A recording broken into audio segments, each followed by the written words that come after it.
Hey, there it's me Eden. If you are new to the channel then please subscribe to my channel and visit my Patreon page for early access. Link in the comment, thanks. Now we'll do our nails, Mom said. Mom wasn't into fancy nails, but hers always looked nice, and usually had a light polish on them. She started to file and shape my nails and Carrie's, who were shorter than mine. Then she pulled out a bottle of really red, nail polish. Isn't this nice? They had a little section of beauty and health supplies at that convenience store where I got gas, and this was the prettiest color there. The two Ks asked to go first, and I watched with morbid fascination as they spread the red paint carefully onto their fingernails, and then their toenails. Then they handed the bottle to me.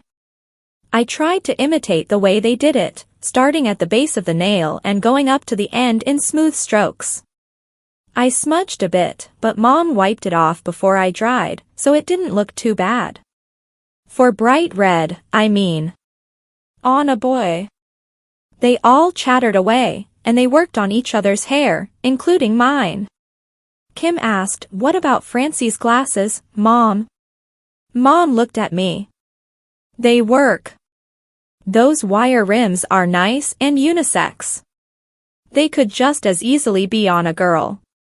I know that, Kim said. They look cute. But do you think silver jewelry would look nice on her to go with the glasses? And shouldn't she get her ears pierced? Please, Mom. Carrie shouted. Let's both get our ears pierced. Mom had promised Carrie pierced ears as a birthday present 2 months away. I held my breath. Actually, 2 boys in my class looked really cool with tiny studs in their left ears. I had thought about asking to get my ear pierced, but had been too afraid. I decided not to say anything, so they wouldn't know that I wanted to do that. No, Mom said. Rats. That's a little mean. But I'll keep it in mind if he forgets anything else. I smiled. Kim and Carrie thought I was smiling because I wouldn't be getting my ears pierced. I was smiling as I was figuring out what I could forget tomorrow. Not much else happened. We sat around and watched TV and munched snacks. Finally, Mom said we needed our beauty sleep, even though we were all very beautiful to begin with. I tried worrying about what more embarrassing things would happen to me, but I fell asleep anyway. On to Denver. Wake up, sleepyhead, Mom said as she shook my shoulder. Your sisters are bathing, and since you showered last night, we'll start getting you dressed. I climbed out of the folding bed in the motel room without it collapsing, always a good sign. Mom helped me slip off the nightgown and gave me a fresh pair of yellow panties, not too lacy, thank heavens, and turned her back so I could slip them on. Then came the training bra. Last night, it was like a pretend game and I didn't mind it too much. Now it became too real for me. I was going to spend every minute of the next 2 weeks living like and looking like a girl. People in a whole bunch of states would see me like this. I broke down and started whimpering. Mom hugged me after she finished fastening the bra. There. It's okay, Francie. I promise we'll do everything we can to help you have a nice time in spite of all this. Or maybe even because of all this, you'll end up having a nice time. Trust me, okay? We want what's best for you. I nodded, but my lower lip was still quivering. It didn't help much when I saw the outfit I was supposed to wear. Yellow shorts with a monogrammed flower. Plastic white sandals. A top that left my whole tummy bare. Mom helped me into the stuff. I felt chilly in the air-conditioned room. I shivered, from the cool and from nerves. Just then, the girls came out in their undies, and walked over to put on their own outfits. Kim had jean shorts and a striped tee. Carrie had a blue outfit. I was the most girlish looking of the lot. I didn't think that was a coincidence. You look so cute today, Francie, Kim cooed. Yeah, Just adorable, chimed in Carrie. I pretended my fingers were scissors and made a clipping motion at my hair. That seemed to shut them up. I would continue to use that during the rest of the time if I felt they were teasing too much. We grabbed breakfast at Mickey D's. I wanted to go through the drive-thru and eat in the car, but Mom wanted to keep the van clean. So in we trooped. Senior citizens looked over and smiled at us pretty girls. I blushed. If one of them came to pat me on the head, I promised to myself I would bite. I was still feeling overwhelmed and lonely when we went back to the van. Do you want to ride shotgun today, Francie? Mom asked. Usually Kim and I argue over that privilege. No. All those people in other cars would be looking right at me. I'll hide in back with Carrie. We all climbed in and buckled in. As we started on the way, I picked up Harry Potter. It was hard to read though, because I kept staring at my red thumbnails holding the book open. Finally I sighed and put it down. I usually like looking out the window, especially in places like the high plains and mountains, because I could just imagine the cowboys and robbers and settlers in covered wagons. This morning, I just looked down and brooded. A few tears trickled down. This was going to be a miserable trip. Even with me looking down at my lap, I noticed Mom glancing at me in the rear-view mirror. She looked concerned. Maybe if I stayed miserable long enough, she'd change her mind? We pulled into a rest area. 3 things, Francie, when we go into the ladies' room. Don't look too embarrassed, don't stare, and sit down to pee, okay? After the pit stop, Mom gathered us at a picnic table and pulled out some snacks. Francie, you've been choosing to be miserable all morning. You don't have to be. You have the most wonderful imagination of any child I have ever known. Right now, that imagination is your enemy, because you're thinking of all the terrible things that are going to happen, right? Right, I guess. Okay. Make your imagination your friend.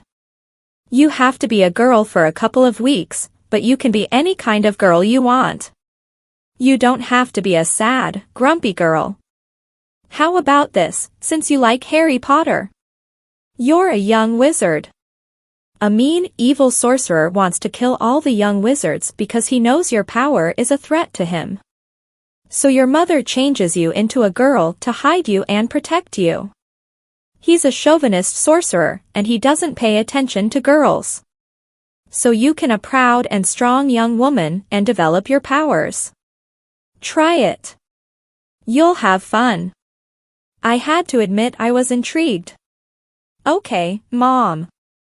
I'll give it a try. After we got into the van, Carrie got fidgety and bored. Tell you what, Carrie. We'll play pretend together. Get out your Barbie and she can be a wicked sorceress. And all these beanbag animals can be young wizards that she's cast a spell on. Let's try it. You'll have fun. And we did.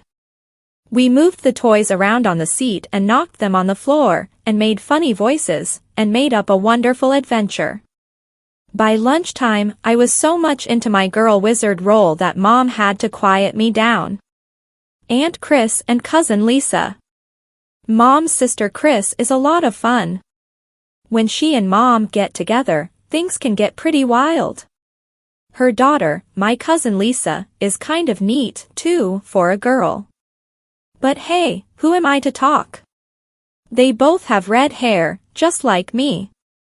She met us in the driveway. Sis. Kim. Carrie. Come in right now. And Francie. I am so glad that you could come. I've really been looking forward to meeting you. You are so pretty. And do you know what? By the time you leave tomorrow afternoon, you'll be even prettier. Oh. Trouble brewing. Chris was a beautician before she married Uncle Doug, and she still works part-time in her home. You know? I had cleaned out a bunch of my daughter's clothes just last week, and I was going to give them to charity. But now we've sorted out some neat stuff you can take so you won't have to depend on your sisters. After we unloaded, we looked through the clothes. She was right. There was a bunch. She noticed my watch, a big clunky sports watch. That watch really looks ugly on you, Francie. Lisa has a Bell watch from Beauty and the Beast that she doesn't wear anymore, and I think the battery still works. She trooped off and found it. Mom slipped my watch into her purse. Then Aunt Chris led me into her shop and had me sit in the chair. I could almost imagine it was an electric chair.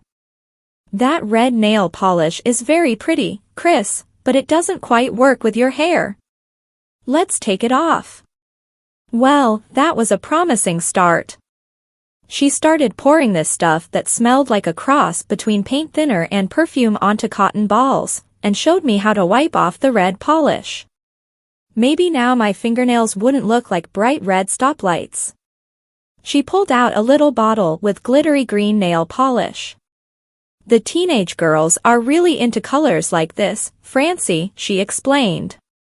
And it will go so much better on you. It brings out the lovely green in your eyes. Yes, lime green is a really good color for you. She handed me the bottle and I obediently started painting my nails. Again. Now my nails wouldn't look like stoplights, but like go lights. While they were still tacky, my aunt started placing little decals on my nails, one on each nail, daisies, stars, and bows. She even placed them on my big toes, then painted over all of them with a clear polish. My nails weren't so bright, but they even looked more girlish. Please subscribe for the next part. And visit my Patreon page for early access.